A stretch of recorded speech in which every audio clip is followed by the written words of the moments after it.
Bueno, entonces comencemos con el primer ejercicio, que es potencia en corriente alterna, ¿no? Bueno, una especie de continuación de lo que hemos hecho en la anterior clase. Esta vez va a ser comprobando lo que es la suma de potencias, ¿no? Inciso A, vamos a hallar la potencia de todos los elementos de este circuito y nos indica en el inciso A que la fuente de tensión es un valor RMS, es decir, este valor de la fuente de tensión, este 20 con ángulo de 10 grados, es un valor eficaz, es decir, es un fasor cuyo módulo es un valor eficaz, ¿no? Eso es lo que nos dice el RMS, ¿no?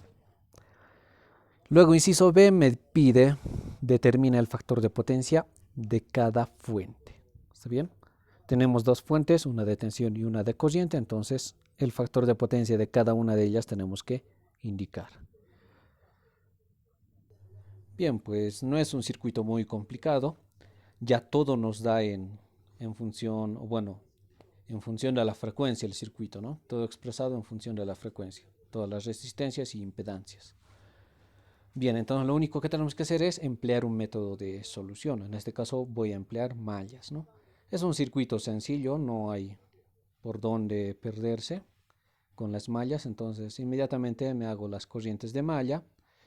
Bueno, sin necesidad de hacer un diagrama de árbol, ¿no? Ya que es un circuito muy sencillo, entonces nos dibujamos las tres corrientes de malla y empezamos a escribir, ¿no? Todo lo que corresponde. En este caso, la corriente IX va a ser igual a I1 más I2, ¿no? Según los sentidos de las corrientes de malla en esa rama de IX, ¿verdad? Entonces, bueno, a esa la vamos a nombrar como ecuación alfa. Continuando, escribimos las ecuaciones de I1, ¿no? En I1 sumamos todas las impedancias de la corriente de esa corriente de malla, que sería 4 y la capacitancia de menos J10 ohmios, ¿no? Entonces, eso va a ser 4 menos J10 por I1. Luego las compartidas. En este caso, I1 con I2 tienen el mismo sentido en la rama de la capacitancia. Por lo tanto, es positivo, ¿no? Positivo el valor de esa impedancia. En este caso, esa impedancia es menos J10, ¿no? De ahí viene el menos J10 multiplicado por la corriente I2. I1 con I3 no tienen nada compartido, por lo tanto 0, ¿no? No hay I3 en esa ecuación. Igual a sumatoria de fuentes de tensión, 20 con ángulo de 10 grados y la nombramos ecuación número 1, ¿no? Positivo porque está yendo de menos a más para esa fuente, ¿no? Entonces, ecuación 1. Lo mismo hacemos para I2, ¿no? En I2 sumamos todas sus impedancias, en este caso sería la resistencia de 7, la inductancia de J8 y la capacitancia de menos J10, ¿no? Todo eso multiplicado por I2 con I1 menos J10 comparte y I2 con I3 tienen el mismo sentido en la rama de 7 ohmios, por lo tanto positivo, ¿no? Positivo, ¿qué cosa? 7 veces I3. Igual a fuentes de tensión, en la malla del medio no tenemos ninguna fuente de tensión, por lo tanto igual a 0, ¿no? Desarrollamos y nos queda esa expresión, menos J10 I1, 7 menos J2 por I2 más 7 I3, igual a 0, ecuación 2, ¿no? Y en I3 vemos, nos fijamos en I3, tenemos una fuente de corriente, en este caso dependiente, para el valor de esa corriente de malla I3, ¿no? Por lo tanto, I3 va a ser igual a esa fuente de corriente, al valor de esa fuente de corriente dependiente, ¿no? En este caso, I3 va a ser igual a 3 veces IX. Y con la ecuación alfa, IX es igual a I1 más I2, entonces reemplazamos, ¿no?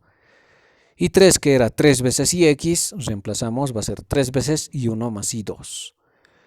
Bueno, lo llevamos todo a un solo miembro y al final vamos a tener 3 veces I1 más 3 I2 menos I3, igual a 0, ecuación número 3. Entonces, ahí está nuestro sistema de 3×3. Una vez hecho eso, resolvemos y obtenemos estos resultados, ¿no? De I1, I2 e I3. Bueno, con eso, ¿qué hacemos? Ahora calculamos. Como tenemos que calcular la potencia de todos los elementos, entonces nos conviene ya saber la corriente de todos los elementos, ¿no? Es decir, la corriente a través de todas las ramas. En este caso ya todo, casi todo ya está listo, ¿no? No hay casi nada que hacer. Lo único que tendríamos que calcular es esta corriente IX en función de estas dos corrientes de malla, ¿verdad? Después, ¿qué más tenemos que hacer? Tenemos que calcular la corriente a través de esta rama, ¿no? Entonces, a esta corriente por esta resistencia, esta corriente de rama, la voy a poner con este sentido, ¿está bien? Hacia arriba. Y esta va a ser mi corriente de rama I sub Y, ¿está bien? Entonces, según esto, I sub Y a qué sería igual? I sub Y sería igual a I1, o perdón, I2 más I3, ¿no? Porque tienen el mismo sentido en esa rama. Por lo tanto, acá está lo que es IX, reemplazamos en la ecuación alfa, y lo que les dije, IY. I2 más I3. Por lo tanto, bueno, aquí me olvidé del indicar que es un fasor, ¿no? Estamos en suma de fasores de corriente. Entonces, IY me sale que sumando esas dos corrientes que hemos hallado, I2 e I3, reemplazando, me sale que es igual a 3.282 con ángulo de 122.1 amperio, ¿no? Bueno, si ya tengo lo que es la corriente I sub I a través de esa rama, calculemos el voltaje V sub Y. ¿Por qué voy a calcular este voltaje ahora? Es el único voltaje que voy a calcular, ¿no? Porque me dijo que tengo que calcular las potencias de todos los elementos. Acá tenemos una fuente de corriente, por lo tanto es obvio que voy a necesitar su voltaje también, ¿no? Entonces, ¿cómo va a ser su voltaje? Va a ser menos más. El voltaje, en este caso, va a ser el voltaje V sub Y. Bueno, esta fuente de corriente está en paralelo con este elemento, con esta resistencia, por lo tanto, la tensión de esta fuente va a ser la misma que la tensión de la resistencia, ¿no? En este caso, según esta corriente, y nos denotamos cómo va a ser, bueno, cómo sería el voltaje, ¿no? La polaridad del voltaje de esa resistencia. En este caso, las polaridades de ambas coinciden, por lo tanto, inmediatamente nombramos como V sub Y, ¿no? Ya que es el mismo voltaje. Por lo tanto, pasamos a calcular, ¿no? Ese voltaje. V sub Y sería igual a 7, el valor de la impedancia, 7 por la corriente, ¿no? En este caso el fasor IY.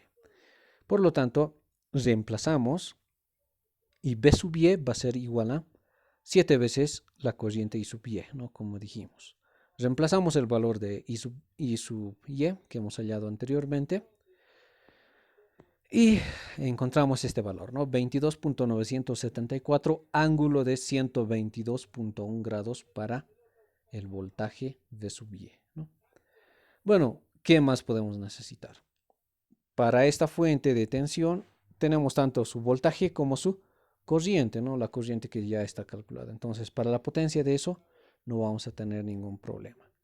Para acá lo mismo, ¿no? Ya tenemos el valor de la corriente y también el valor del voltaje V sub Y, por lo tanto, no hay problema también para calcular la potencia de esa fuente. En los otros elementos ya tenemos todas las corrientes ya halladas. Tenemos las impedancias, entonces con esos dos datos tranquilamente nosotros podemos hallar las potencias, ¿no? Entonces, por lo tanto, no necesitamos nada más, al parecer. Y pasamos a lo que es una tabla, ¿no? Nos vamos a hacer una tabla, donde vamos a indicar el elemento, la impedancia, la corriente, el voltaje y la potencia que disipa o consume dicho elemento, ¿no? Bueno, en este caso voy a hacer un poco de énfasis en lo que es el triángulo de potencias, ¿ya? Este triángulo de potencias tienen que conocer sí o sí, porque siempre les va a servir, ya sea, al menos cuando hablamos de corriente alterna, ¿no? Siempre les va a servir. A partir de ahora, los que lleven circuitos 2 igual tienen que saber lo que es el triángulo de potencias, ¿ya? Bueno, entonces, el triángulo de potencias, ¿qué nos dice? Básicamente, la potencia P o potencia activa, esta, cuya unidad es vatios, siempre está en el eje real, ¿no? Siempre va a estar en nuestro eje real. Es decir, va a tener un ángulo de 0 grados siempre. En cambio, cuando hablemos de potencia reactiva, tenemos dos, ¿no? Es decir, Q. Tenemos dos. Uno va a ser la potencia reactiva inductiva y otra va a ser la potencia reactiva capacitiva. Y como vimos en el anterior ejercicio que hicimos de potencias, la potencia inductiva hemos dicho que íbamos a tomarlo siempre como negativo, es decir, con ángulo de menos J, ¿verdad? Entonces, mientras que la potencia capacitiva siempre va a ser ángulo de 90 grados, ¿no? La potencia que disipa un capacitor siempre va a ser el módulo junto con su ángulo que va a ser 90 positivo, ¿no? Es decir, positivo J. Bueno, entonces estos dos tipos de potencia, tanto P como Q, juntos juntos siempre nos van a formar la potencia aparente, ¿no? Que es S. Y bueno, la potencia aparente va a tener un módulo respectivo, su unidad va a ser el volts ampere, ¿no? Wow. Va a ser el volts ampere. Bueno, entonces, ¿cuál es la otra característica de esta potencia aparente? Bueno, esto simplemente es el módulo, ¿no? Pero cuando hablamos del como fasor, la potencia como fasor, este va a tener el módulo S como un ángulo. Y ese ángulo, ¿cuál es la característica de esta potencia? Que va a tener el ángulo de factor de potencia, ya sea positiva o sea negativa, ¿no? Esas características de este triángulo no se tienen que olvidar, ¿está bien? Bueno, entonces continuemos. Vamos a lo que nos quedamos, lo que es la tabla. Entonces empezamos a rellenar todo, ¿no? El elemento, bueno, empezamos con la resistencia de 4, me fijo. Es una resistencia de 4 ohmios, está ubicada en esa rama, lo he dibujado acá tal y como está. La impedancia, como impedancia esta resistencia es igual a, o bueno, equivale a 4 con ángulo de 0 grados. Sabemos que R es real, ¿no? La resistencia es real, un número real, por lo tanto va a tener 0 grados. Bueno, inmediatamente su corriente, ¿cuál va a ser? Nos fijamos bien, la corriente va a ser igual a, bueno, en este caso, la corriente va a ser I1, ¿verdad? Entonces, 4 por I1, básicamente, perdón, la corriente es I1, que es 2.709. Bueno, inmediatamente después podemos calcular lo que es el voltaje, ¿no? Si es necesario, podemos hacerlo, pero si no nos pide, ¿para qué? Solamente vamos a perder el tiempo. Entonces, solamente con la impedancia y la corriente somos capaces de calcular la potencia, ¿no? ¿Cuál va a ser esa potencia? En este caso, la potencia, ¿qué tipo de potencia va a ser? Sabemos que una resistencia, consume potencia activa, ¿no? Es decir, P. Entonces, no hay donde perderse. Por lo tanto, P, ¿qué ángulo va a tener? Va a tener un ángulo de 0 grados, hemos dicho, ¿no? Ya que la potencia activa tiene un ángulo de 0 grados, está en el eje real. Por lo tanto, cuando hablemos a la hora de la última columna, que es la potencia, en este caso yo lo he puesto como S, ¿no? S cuya unidad es volt ampere. ¿A qué me refiero a la hora de poner esta S en esta columna? Bueno, como les dije hace rato, una potencia S, la potencia aparente, está acompañada de su módulo junto con el ángulo de factor de potencia, ¿no? En este caso, si hablamos de una resistencia, esta S, bueno, va a tener un módulo. Pero, ¿qué es lo que pasa con el ángulo? El ángulo, hemos dicho que es 0 grados, ¿no? Es decir, básicamente, la potencia aparente, lo podemos poner, de esta resistencia va a ser la que calculamos, en este caso, este valor, junto con un ángulo de 0 grados. Es una forma de expresar simplemente, ¿no? Con esto no quiero decir que, bueno, con esto lo que quiero que quede claro es que lo que estamos anotando en la última columna es potencia aparente de todos los elementos, ¿está bien? Por ejemplo, como les dije, en el caso de la resistencia, la potencia aparente de de una resistencia, la potencia aparente es simplemente potencia activa, ¿no? Es decir, un módulo junto con su ángulo de 0 grados. Mientras que con lo que es el caso de las inductancias y las capacitancias tendrán un módulo, pero si es una inductancia tendrá un ángulo de menos 90 grados, ¿no ve? Y así lo escribimos como potencia aparente, ¿no?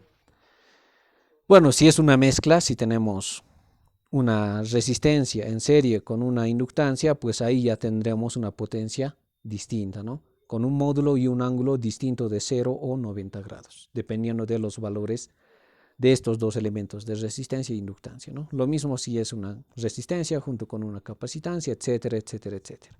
Pero lo que les dije, en la última columna estamos anotando puro potencias aparentes, ¿ya?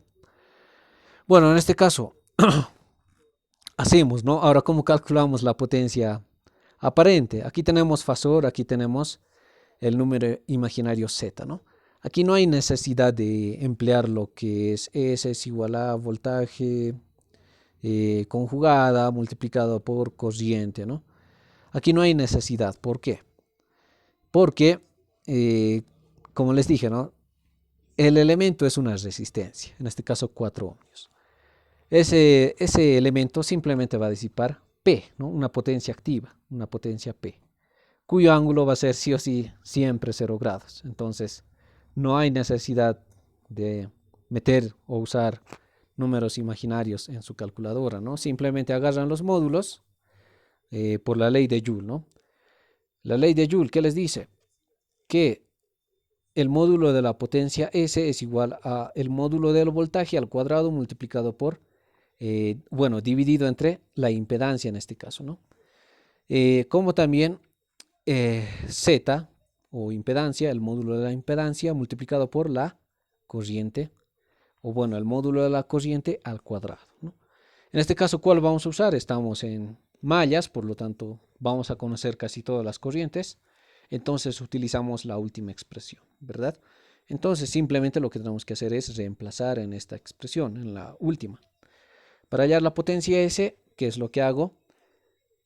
Agarro el módulo de la resistencia, lo multiplico por el módulo de su corriente al cuadrado, ¿no?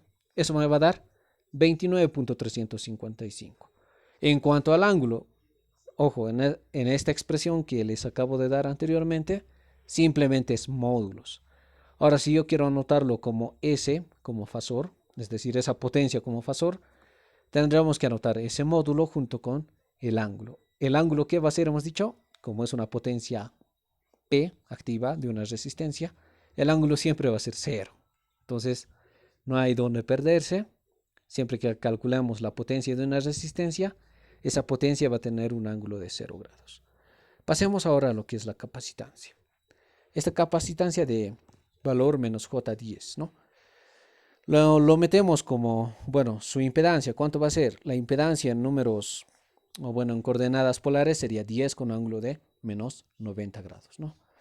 Calculamos lo que es la corriente. La corriente a través de esta impedancia, de esta reactancia, sería IX, ¿no? El fasor IX. IX ya lo tenemos calculado, por lo tanto, simplemente tenemos que reemplazar, ¿no? 1.026 ángulo 80.9 grados. Inmediatamente después, ¿qué es lo que hacemos? Calculamos para su potencia. Recordemos que la potencia Q es igual a el módulo simplemente, ¿no? El voltaje, la impedancia, el módulo de la impedancia multiplicado por su corriente al cuadrado, ¿no? En este caso no sería tanto impedancia, sino que sería reactancia inductiva, ¿no? Pero es lo mismo, ¿está bien?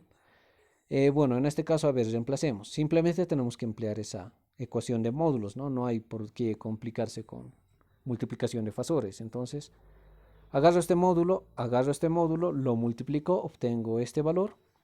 Y para su ángulo, ¿qué es lo que hago? El ángulo, simplemente me fijo en qué elemento es, ¿no? Es un capacitor, por lo tanto hemos dicho que la potencia que disipa un capacitor es simplemente potencia reactiva.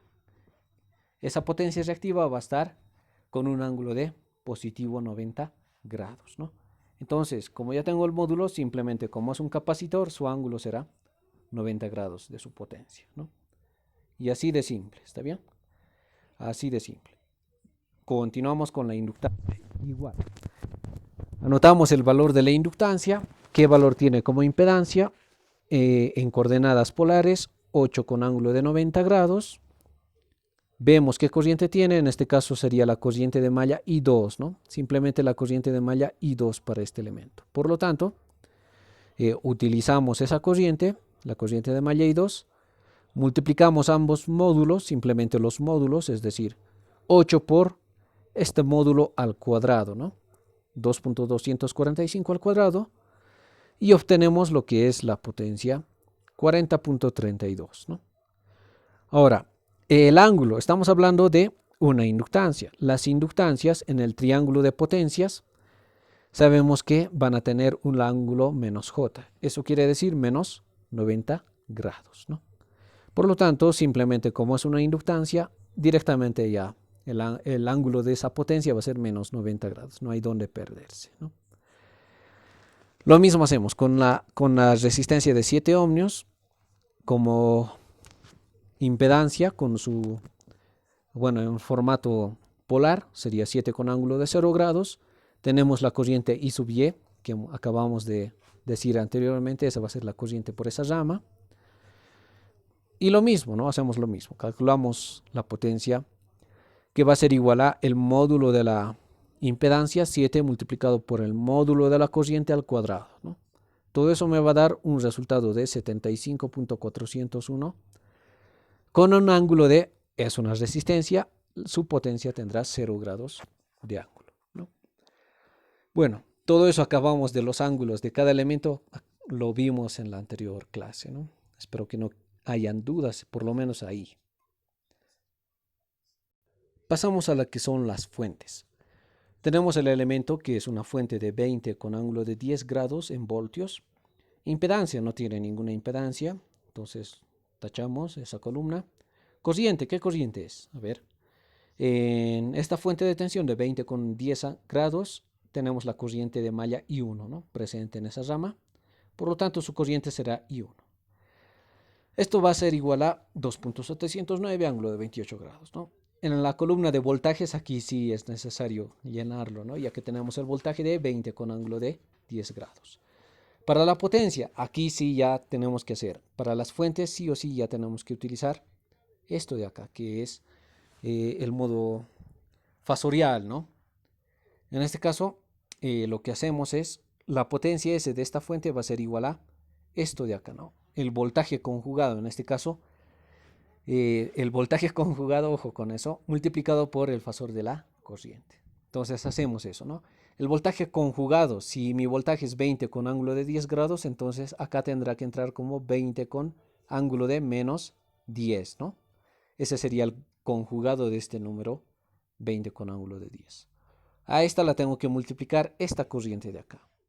Multiplico, hago la multiplicación tanto de esto junto con esto y obtengo lo que es el resultado que está en esa, o bueno, que se ve, ¿no? Que es 54.18 con ángulo de 18 grados positivo, ¿no?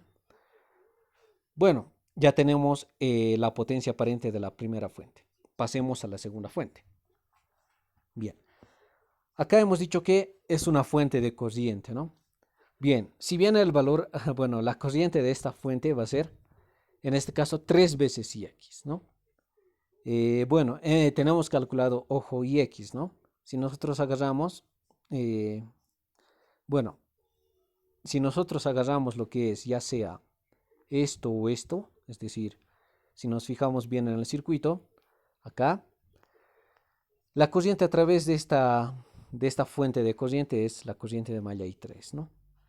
Bueno, entonces, por lo tanto, bueno, aquí, si nosotros agarramos lo que es I3, el valor de esta corriente I3, 3.078, va a ser el mismo valor que multiplicar, ¿no? O cumplir con lo que es este 3 veces Ix. Si yo multiplico 3 veces Ix y hallo el valor, voy a ver que va a ser el mismo valor que I3, ¿no? Esto no creo que sea tan necesario resaltarlo, ya que es el método de mallas que todos conocen, ¿no? Entonces, simplemente la corriente va a ser I3 o puedo agarrar el valor, ¿no? 3 multiplicar por 3 la corriente Ix y al final me va a salir el mismo resultado, ¿está bien? Bueno, entonces esa va a ser la corriente. Ahora, ¿qué pasa con el voltaje? El voltaje de esta fuente, como dijimos, es el mismo voltaje de la resistencia, ¿no? Es decir, el mismo voltaje V sub Y de la resistencia. Y ese voltaje V sub Y es esta de acá, 22.974 ángulo de 122.1 grados, ¿verdad? Entonces ya tenemos todo para la potencia de esta fuente, ¿está bien?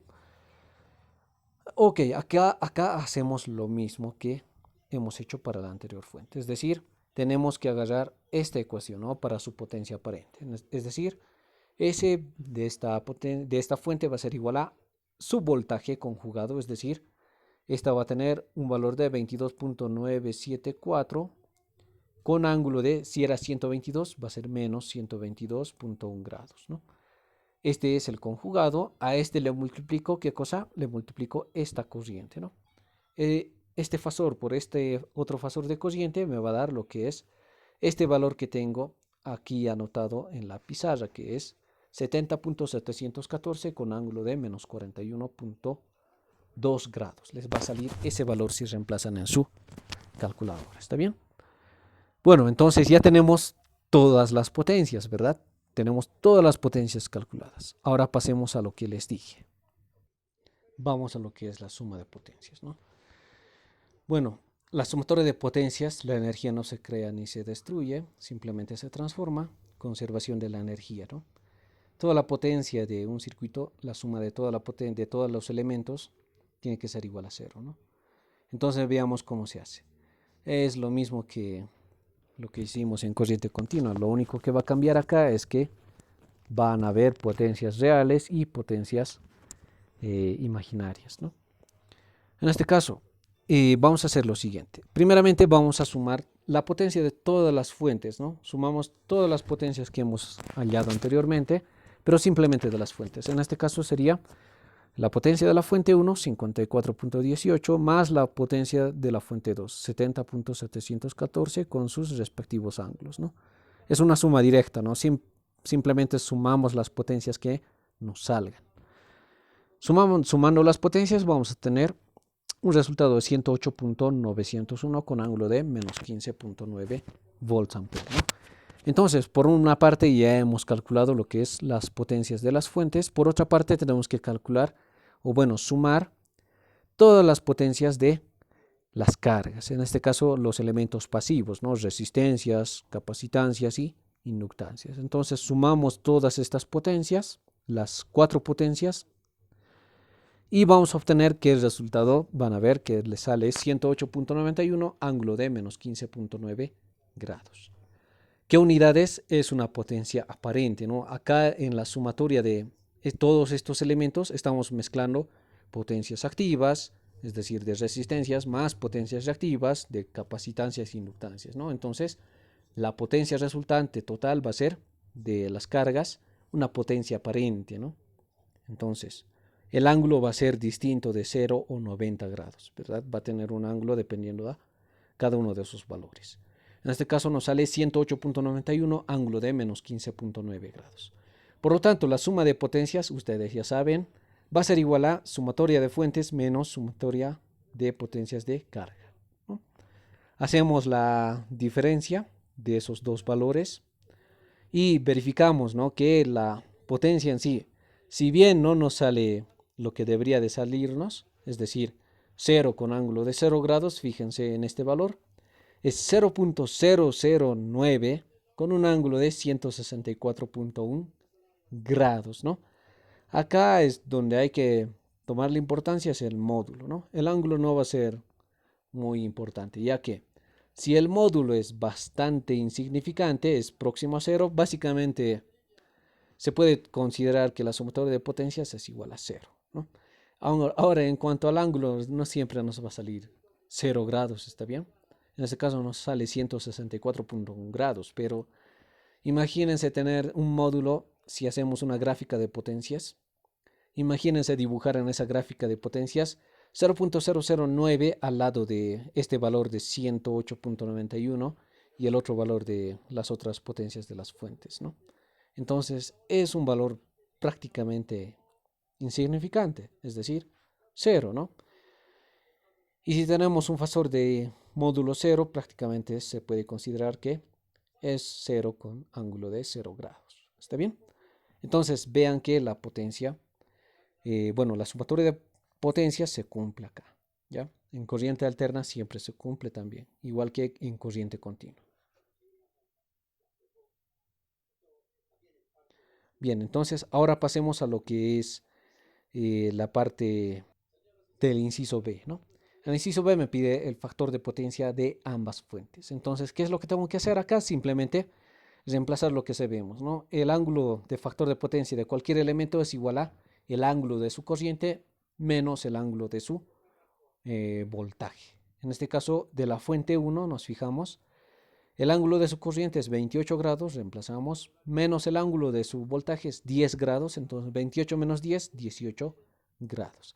A la hora de calcular el factor de potencia, si hacemos el cálculo del factor de potencia, tal y como lo conocemos, es igual a el coseno de el ángulo phi, que es coseno de 18 grados, ¿no? Esto nos sale 0.951 positivo, ¿no? Lo mismo podemos hacer para la segunda fuente. Agarramos su ángulo de corriente, 80.9, le restamos su ángulo de voltaje, 122.1 grados, ¿no? El resultado, menos 41.2 grados. Si queremos saber el factor de potencia, agarramos ese ángulo, ¿verdad? Menos 41.2, le hacemos el coseno y obtenemos 0.752. Ahora bien, tenemos que indicar si este factor de potencia, ambos que hemos hallado, es en adelanto o en retraso, ¿no? Bueno, si nos fijamos bien, simplemente nos tenemos que fijar en el triángulo de potencias, ¿no? ¿Qué triángulo o qué potencia hemos obtenido en ambos casos? Si se trata de este triángulo superior, es decir, con P y Q sub C, es decir, potencia capacitiva, el ángulo phi será positivo, ¿no? Y esto conlleva que el factor de potencia va a ser en adelanto, ¿no? Va a tener un valor, pero este va a ser en adelanto o entre paréntesis positivo. Si tenemos el caso contrario, si se trata de una potencia con parte imaginaria negativa, es decir, Q sub L, entonces, para empezar, el ángulo phi nos va a salir negativo y a la hora de indicar cualquier factor de potencia, este va a ser en retraso, ¿no? ¿Ok? Entonces, todo es, o bueno, todo se puede indicar mediante el triángulo de potencias. ¿Está bien? Bueno, entonces, en este caso, en el primer caso nos ha salido 18 positivo, por lo tanto, ya de una ya podemos decir que es en adelante, ¿no? En el segundo caso nos ha salido menos 41.2, ¿no? Ustedes saben que la función coseno es una función par, así que el coseno de un ángulo negativo siempre va a salir positivo, ¿verdad? Entonces, aquí no, bueno, simplemente nos fijamos como nos ha salido negativo, entonces el factor de potencia es en retraso, ¿no? Otra forma de verificar si es en adelanto o en retraso es directamente, ¿no? Hemos dicho que la potencia aparente de cualquier elemento lleva consigo, junto consigo, el ángulo del factor de potencia. En este caso, si nos fijamos en la primera fuente, en la fuente de tensión independiente, su ángulo es 18 grados efectivamente, ¿no? El ángulo de su potencia es 18 grados y es positivo. Entonces, ¿esto qué me da? Tenemos una potencia S con un ángulo negativo, es decir, tenemos esto de acá, ¿no? Un triángulo de potencias con un respectivo P y en este caso una Q sub C, ¿no? Tenemos un triángulo de potencias hacia arriba, por lo tanto, el factor de potencia de esta potencia aparente es positiva, ¿no? Bueno, es lo que tienen que hacer para ambos casos, ¿no? Por lo tanto, tienen dos formas, ¿no? Guiarse mediante los ángulos de tanto de la corriente y del voltaje o directamente sacarlo de aquí, ya que inmediatamente cuando trabajamos con potencia aparente, calculamos potencias aparentes, tenemos ya lo que es el ángulo del factor de potencia, ¿no? Que está en este número complejo S o potencia aparente. Lo mismo acá, ¿no? Ya tenemos lo que es el ángulo del factor de potencia, ya que ya hemos calculado ese junto consigo lleva el ángulo de factor de potencia. Entonces, esto de hecho ya es un poco innecesario hacer, ¿no? Ya que anteriormente ya teníamos los ángulos, pero de todas formas ahí lo tienen para que, bueno, sepan, ¿no? Para que tengan dos maneras de encontrar ese ángulo de factor de potencia, ¿ok? Bueno, eso sería todo.